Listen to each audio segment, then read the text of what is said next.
Hermanos, les traigo saludos de la Iglesia Bíblica Bautista Misionera Jesús el Salvador en San Martín de Porra, donde estoy pastoreando. Van a disculpar mi voz, sino que estoy un poco afónico. Hoy día vamos a tocar el tema que se llama ciertas promesas del Señor.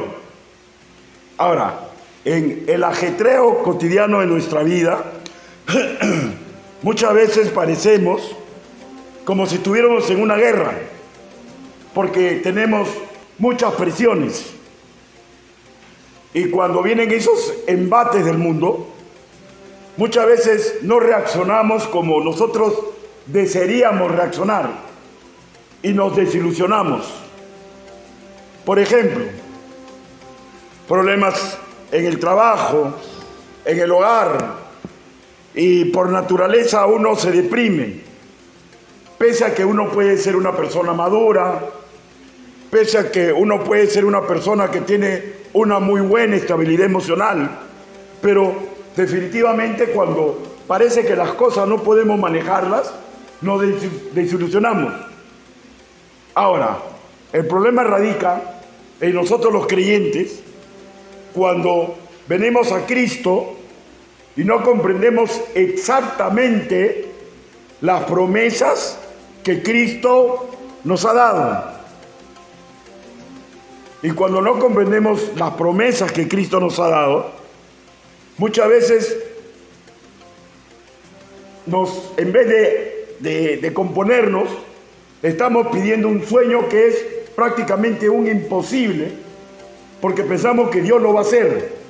Pero la pregunta es, si no existe una promesa puntual de ello, y si nosotros estamos esperando a rajatabla que algo suceda, es de hecho que nos vamos a desilusionar.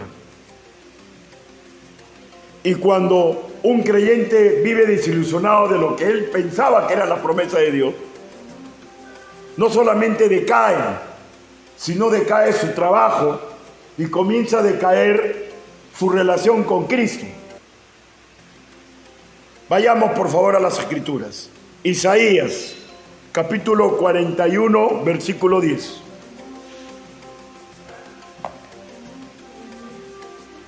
Isaías.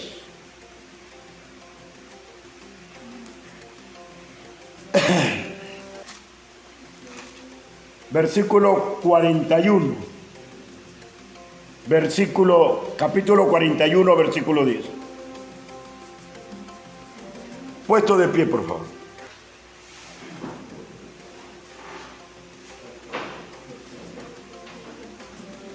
Esta es una promesa que Dios siempre ha dado a todos aquellos que viven con Él, todos aquellos que confían en Él, todos aquellos que deciden trabajar para Él. Isaías, capítulo 41, versículo 10. No temas, porque yo estoy contigo. No desmayes, porque yo soy tu Dios que te esfuerzo. Siempre, siempre, siempre te ayudaré. Siempre, siempre, siempre te sustentaré con la diestra de mi justicia. Permítame orar. Bendito Padre Celestial, Señor, vemos que esa promesa que usted le dio a Isaías es la misma promesa, Señor, con unas cuantas palabras diferentes que nos das a nosotros, Señor. Que vas a estar con nosotros todos los días de nuestro peregrinaje en este mundo, Señor. Que tú nos ayudas, que tú eres nuestro ayudador, nuestra fortaleza. Habla, Señor Yahvé, para que nosotros comprendamos a cabalidad las promesas que usted sí nos ha dado y aquellas cosas que nosotros creemos que son sus promesas, y cuando no las recibimos, decaemos. Ayúdenos, Padre. En el nombre bendito del Señor Jesucristo oramos así. Amén. Por favor, tomen asiento. Yo quiero llevarlo a que usted recuerde. Recuerde, por favor, la última vez que se violentó, la última vez que perdió los papeles, la última vez que se asustó ante una enfermedad de usted o de repente de un ser querido. La última vez que estuvo como loco o como loca, perdóneme la expresión, porque parecía que el trabajo, su sustento, aquello que le da fuerzas para que usted pueda mantener a su familia o ayudar a su esposo, parecía que todo se perdía. ¿Recuerda cuando usted se acercó a su ser amado esperando comprensión y de repente encontró un rictus de amargura, de desprecio o de incomprensión? ¿Recuerda esos momentos? ¿Cómo nos desilusionamos? Parece que el mundo nos va a tragar. ¿Recuerda usted cuando hay personas que verdaderamente usted estima y de repente se entera que están enfermos y usted hace todo lo posible para que mejore, pero no mejora? ¿Cuántas veces usted le ha predicado el evangelio a su hijo, a su padre, a su esposo, a una persona que usted lo estima mucho y ve que no hay cambios en él? ¿No llega una desilusión a nuestro corazón? ¿Saben cuál es el problema? El problema es cuando nosotros no comprendemos exactamente lo que Dios nos promete. Y corremos el riesgo, cuando no recibimos algo que nosotros ansiamos con todo nuestro corazón, desilusionarnos de Dios mismo. Y cuando esto sucede, la verdad que empiezan serios problemas para ese ser humano y serios problemas para las personas que dependen de él o de ella. Que dependen de él o de ella. No sé si a usted le pasará lo que a mí antes me pasaba.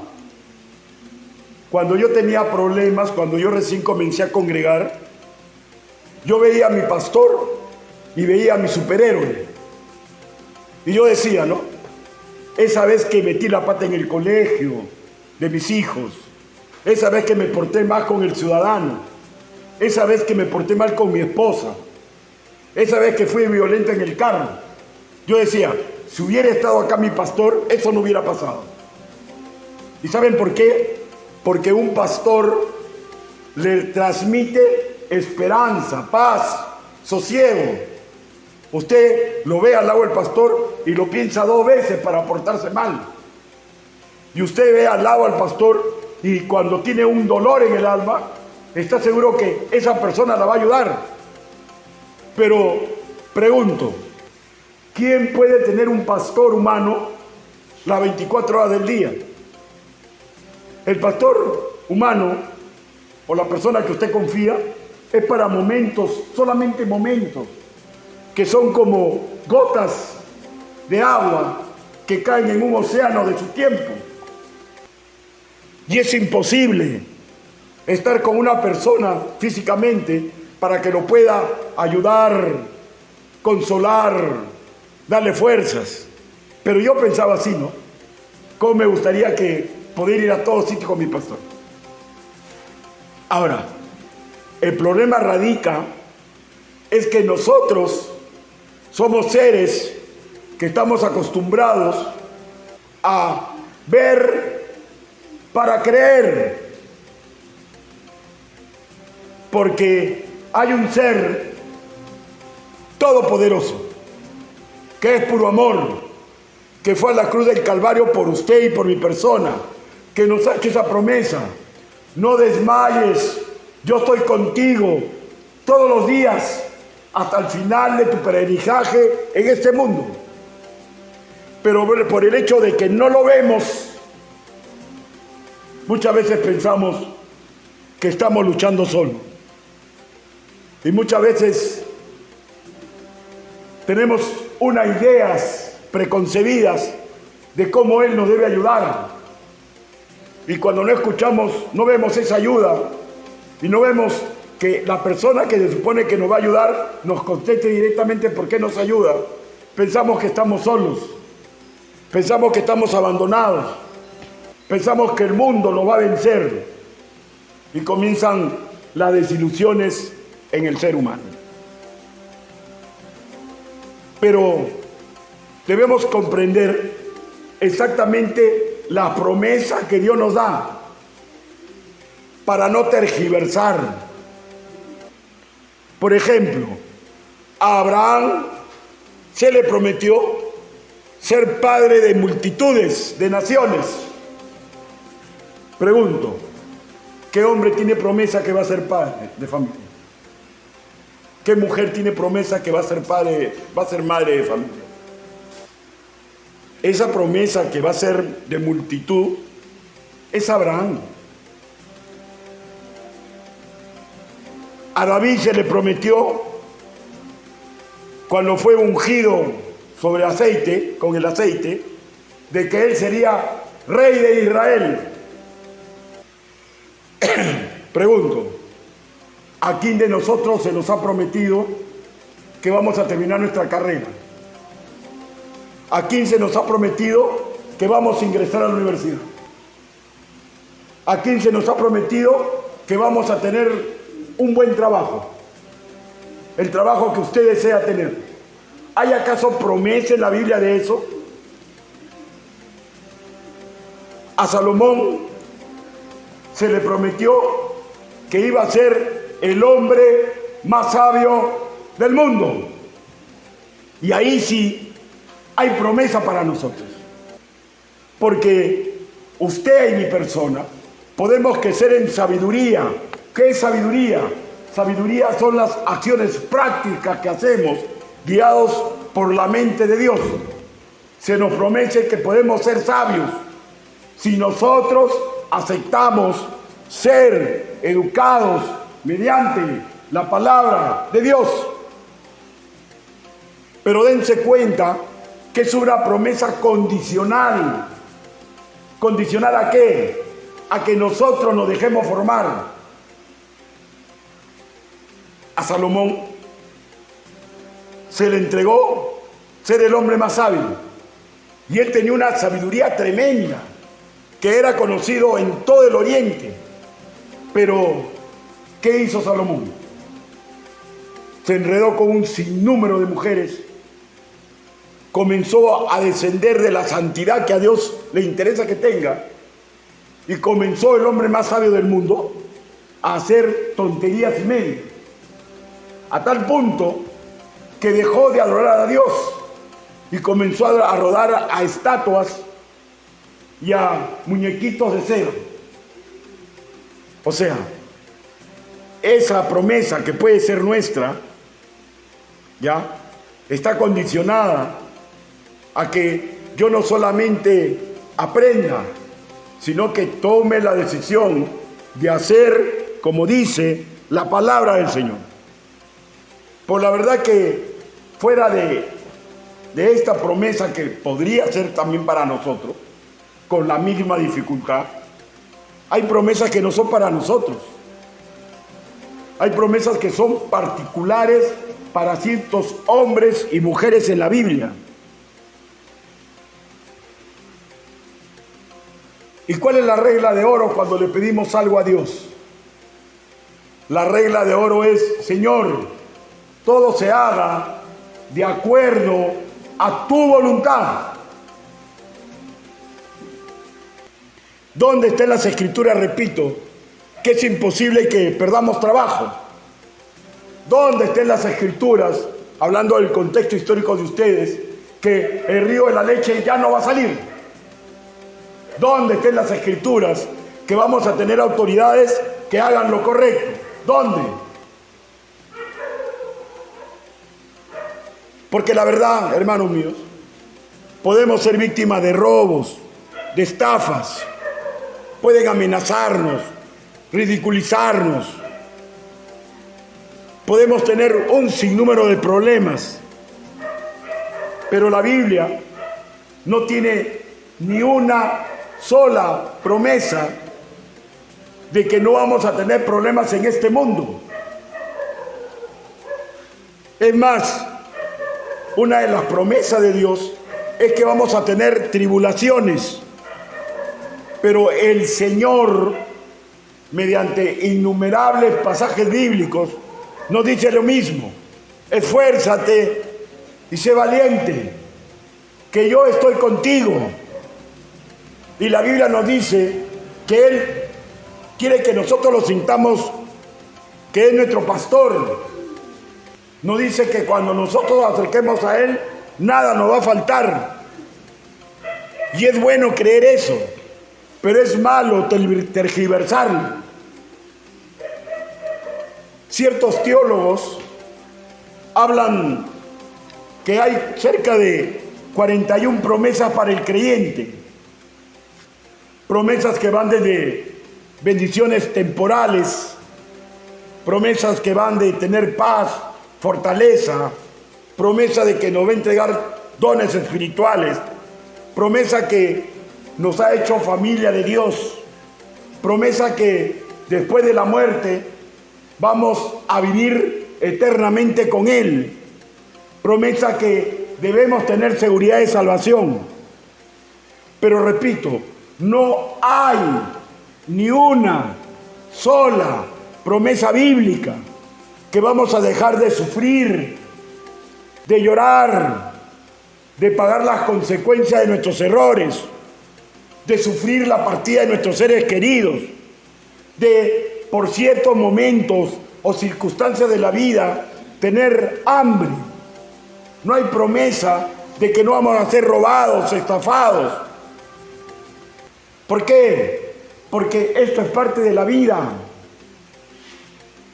El profeta, inspirado por el Espíritu Santo, dijo que la aflicción es al ser humano como la chispa es a la candela.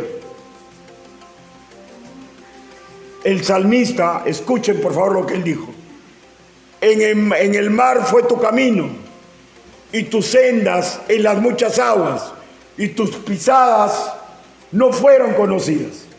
Ahora, ¿qué nos dice el salmista? El salmista nos está diciendo que él sí cree que Dios está con él. El salmista dice que él sí sabe que Dios lo va a defender. El salmista dice que él sí sabe que es su escudo y es su espada. Pero para el salmista es un misterio cómo lo hace Dios. Y es un misterio por qué Dios permite que él sufra. Hermanos, yo tengo años dedicándome a la palabra del Señor. En verdad, no me estoy halagando, estoy diciendo una realidad. Le he entregado mi vida. ¿Y ustedes creen que yo no sufro? ¿Ustedes creen que no tengo problemas? Los problemas son naturales al ser humano. ¿Ustedes creen que yo no sufro cuando viene un hermano o una hermana y me cuenta un secreto que no quiere que nadie se entere y que sufre por las consecuencias que ha acarreado este mal en su vida? ¿Ustedes creen que no es sufrimiento? Que alguien se te acerque y te diga que tiene una enfermedad incurable. ¿Ustedes creen que no es sufrimiento? ¿Ustedes creen que no es sufrimiento que venga una señorita, una señora y me diga que está enamorada y que su pareja es un buen hombre, pero que está preso en un penal y que te pide consejo de romper la relación o seguir con él porque es un hombre bueno? ¿Ustedes creen que uno no sufre? ¿Que uno tiene que darle un consejo según la palabra del Señor?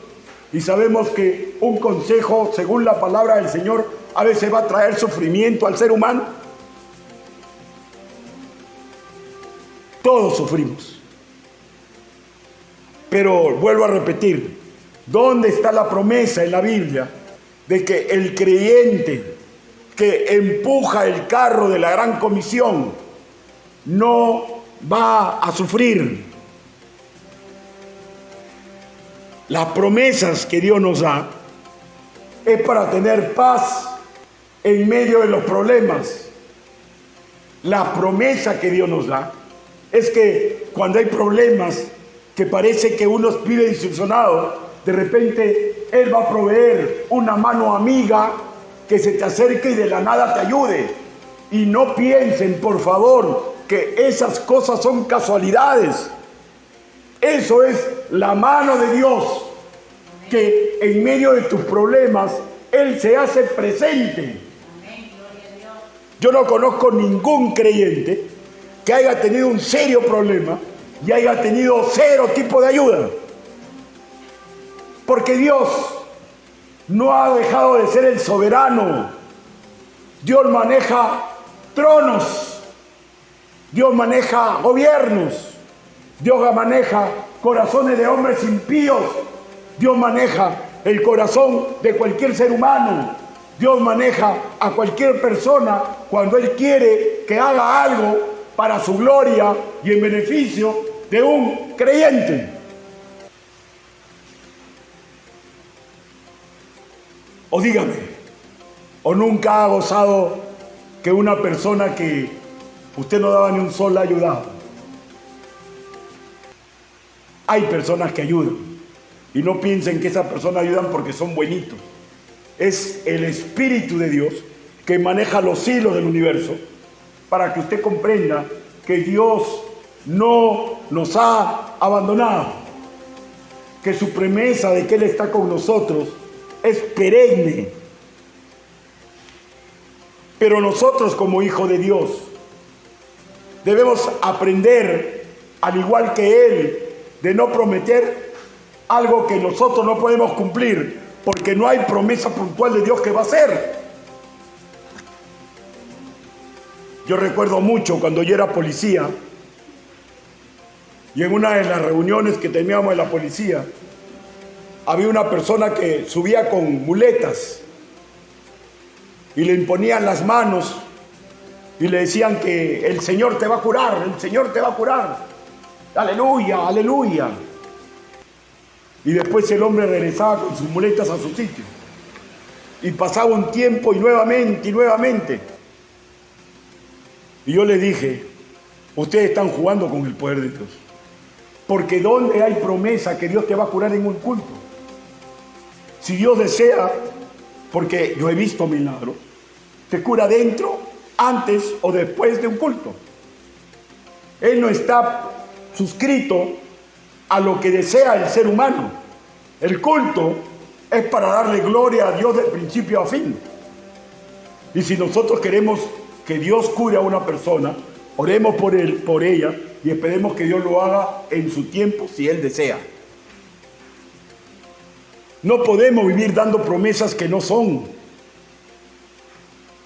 Yo recuerdo también hace muchos años que estaba viajando en el terremoto que hubo en Chincha, y un viejito, unos chiquitos, así como los más chiquitos que ahorita veo, estaba yo por las calles y me agarraron el pantalón y me dijeron, ¿usted es el hombre de Dios? Yo le dije, sí, yo soy un hombre de Dios. Mi abuelito está que lo espera, porque se ha enterado que ustedes iban a venir y quiere que usted vaya porque él sabe que usted le tiene un regalo de Dios para él. Y fuimos a su casa, nos sentamos con él y salió la esposa, una anciana. El hombre también era anciano, tenía como 80 y pico años, y la mujer algo así. Y sale la esposa y me dice, ¿usted es el hombre de Dios? Sí, soy pastor, pero todos somos hombres y mujeres de Dios. Pero usted es el hombre de Dios. Sí, por favor venga acá para que cure la ceguera a mi esposo. Y yo la quedé mirando y me agarró de la mano y me llevó adentro. Y estaban contentos, los chiquitos me miraban, las jovencitas me miraban, sus nietas, se había reunido toda la familia. Ha venido el hombre de Dios que va a curar de la ceguera a mi padre, a tu abuelo. Y había un hermano que me miraba y me decía, hay que ayudarlo. Sí, hay que ayudarlo. Lo llevé a las escrituras y en las escrituras le sustenté de que el máximo regalo que Dios puede darle a un ser humano es que cambie su condición de pecador y que sea arrancado de las ralas del fuego y termine por los siglos de los siglos con el Señor Jesucristo. Y el viejito comprendió y me dijo, ¿y mi ceguera? Si Dios quiere te cura, pero yo no te puedo prometer lo que Dios no me dice que prometa.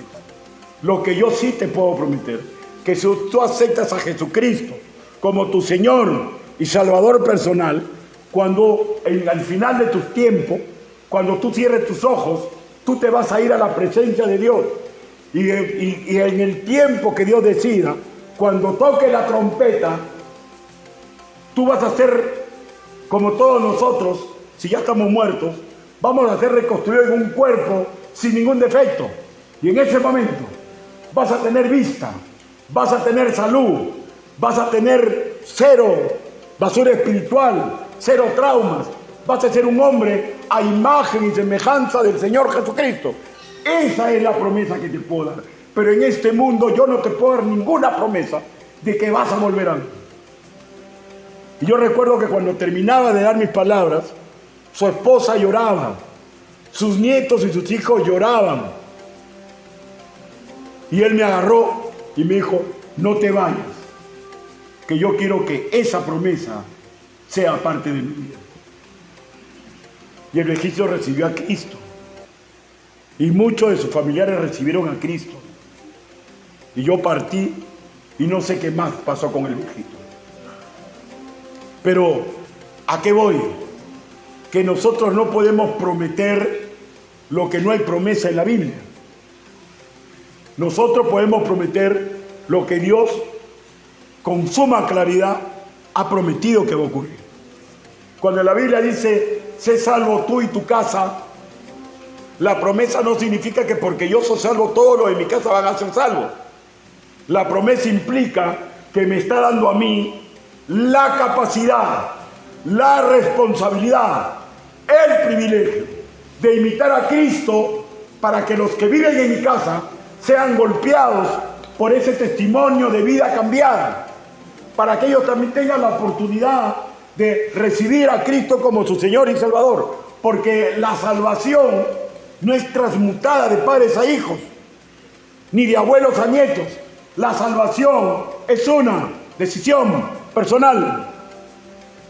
Y esa es la promesa. Sé salvo tú y tu casa. Es un aliciente para que nosotros nos esforcemos, para que nuestros familiares que aún no son salvos vean cómo Cristo nos ha cambiado y comiencen a ansiar, probablemente no en ese momento, sino cuando vean que todo su mundo se comienza a caer por su necedad y comiencen a ver a esos padres o a esos hermanos o de repente a sus hijos que están caminando en la fe de Cristo, que en algún momento les predicaron y sea el momento en que ellos puedan arrepentirse.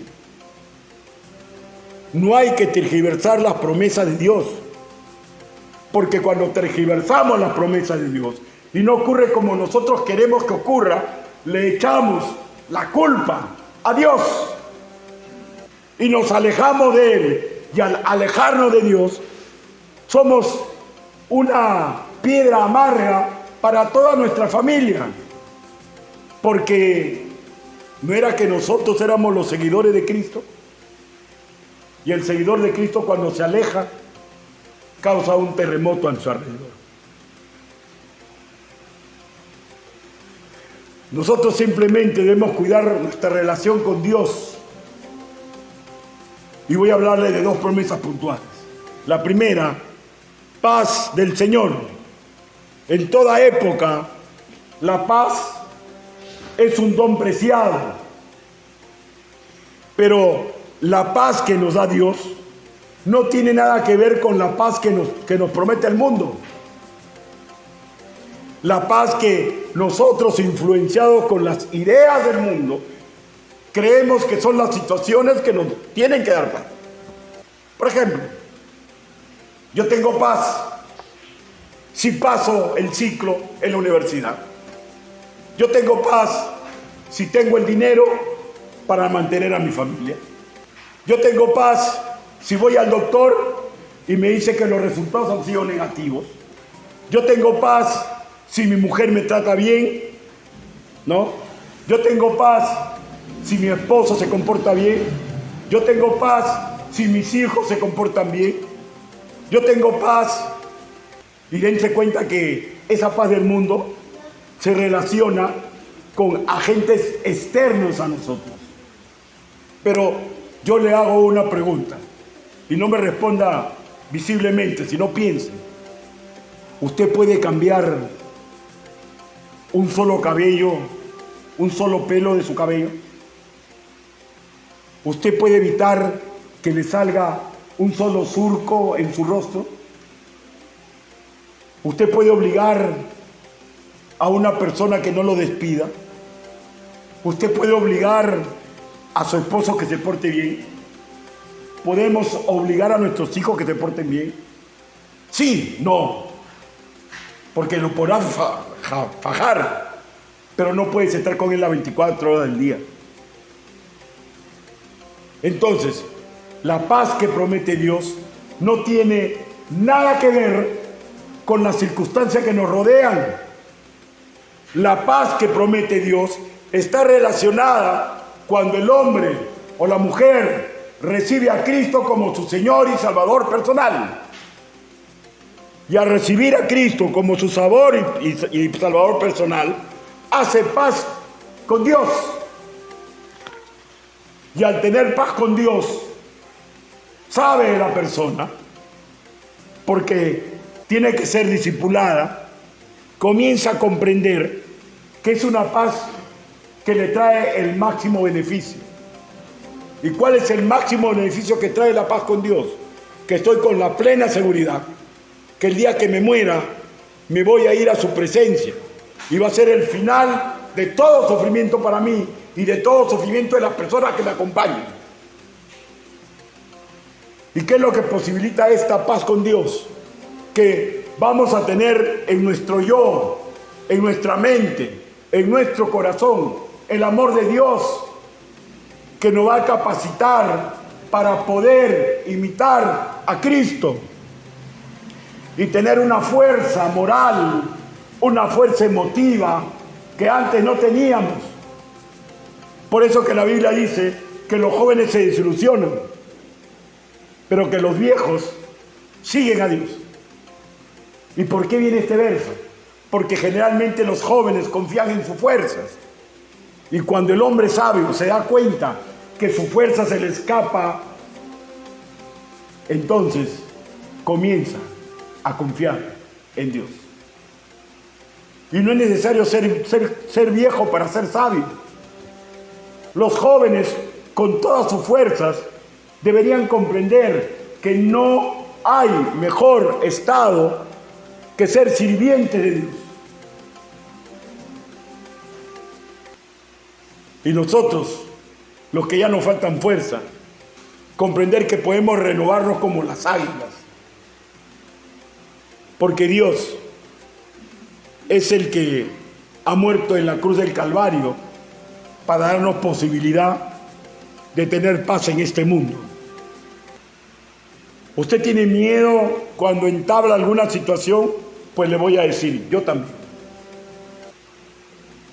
Yo recuerdo cuando era policía y mis compañeros me decían, jefe, parece que usted no tiene miedo. ¿Usted cree que no tenía miedo? Sí tenía miedo. Porque cuando me avisaban que había una balacera, que estaban con pistolas ametralladoras, que estaban baleando en un sitio, y me decían, vaya, sentía una cosita que me subía y me bajaba, miedo. E inmediatamente le decía al chofer, pon tu carro, vamos. Y en el camino nomás, Señor, si es mi hora final, permite que dignifique a mi policía y no desampares a mi familia. Ayúdame, papito lindo, porque tengo miedo, pero que tengo que ser un buen ejemplo así. Y bajaba y superaba el miedo y enfrentaba a los enemigos de la patria. Y Dios, le doy gracias a Dios que no permitió que mi vida sea sesgada. A mí me han disparado a quemarropa y Dios no ha permitido que me pase nada. ¿Y saben por qué? Porque Él tenía un propósito en mi vida. Ahora, ¿hasta dónde será su propósito? Puede ser que el propósito que Él tiene para mí se termine después de esta prédica. Puede ser que me vaya a dormir y de repente en la mañana y el pastor no sale. Y el pastor no sale. Vienen a ver y ya estoy ahí muerto. ¿Qué? ¿Acaso Dios es malo? ¿Acaso Dios es malo? No. Él terminó mi propósito en este mundo y me lleva a su presencia. ¿Y saben por qué? Porque para el creyente la muerte es ganancia. Entonces, sabiendo eso, ¿de qué me afano? ¿Tengo problemas? Sí tengo problemas, pero comprendo que he venido a un mundo que es un valle de lágrimas. Y yo comprendo que si Cristo me ha alcanzado es para que yo pueda ser un árbol frondoso, para que las personas que tienen miedo, las personas que tienen traumas, las personas que tienen problemas, las personas que no ven dónde está la esperanza ni dónde está el amor, me miren a mí y piensen, si así es ese hombre, ¿cómo será el Señor Jesucristo? Y este mismo trabajo no es para mi persona, este trabajo es el trabajo y es la visión que Dios tiene para cada hijo suyo, que sufre, que tiene enfermedades, que la suda en su trabajo y parece que nunca alcanza para pagar las cuentas. Pero esa es la visión de Dios para mi persona y para ustedes. Que cuando a cada uno de ustedes lo vean, piensen que si así es usted, ¿cómo será el Señor Jesucristo? Cuando vean que ustedes son dadivosos, cuando vean que ustedes tienen amor, cuando vean que ustedes tienen misericordia, cuando vean que ustedes sean justos, ellos digan, si así es este hombre y esta mujer, ¿cómo será el Señor Jesucristo? Y para hacer esto tenemos que tener paz en el corazón. Tenemos que comprender que la victoria es segura, que para mí la muerte es ganancia y que mientras yo transite en este mundo es el deseo de mi Padre Espiritual, que yo sea un árbol frondoso, donde jóvenes, donde viejos, donde enfermos, donde sanos, donde personas menospreciadas, donde personas que no saben a quién acudir, encuentren en mí un propulsor del amor, de la esperanza, de la paz que el Señor quiere que todo ser humano tenga. Hermanos, nosotros hemos sido llamados a tener paz con Dios para que nosotros ayudemos a otros a que tengan paz. Y esa es la promesa del Señor. ¿Se acuerdan cómo oraba el Señor Jesús? Él oraba así: no ruego para que los quites del mundo, sino para que los guardes del mal. Ahora, este guarde del mal significa que no me pasa nada malo a mí. No. ¿Sabe qué significa? Que yo no haga mal, que me guarde a mí del mal, que mi corazón que es un corazón humano pérfido, mediante el poder de Dios, mediante el ejemplo de Dios, mediante el amor de Dios, en mi corazón se pueda reproducir acciones, proyectos que a los demás le den esperanza, le dé paz, le dé fe. Ese es el deseo del Padre, del Señor Jesucristo y el Padre de todo creyente. Por eso que Él, cuando pide así, dice, no ruego que los quite del mundo, sino que los guarde del mal. Y después en un versículo que sigue dice así: santifícalos en tu verdad, porque tu palabra santifícalos en tu verdad. ¿Y saben por qué? Porque tenemos que no solamente conocer la palabra, sino intentarla cumplir como santos obreros de Dios.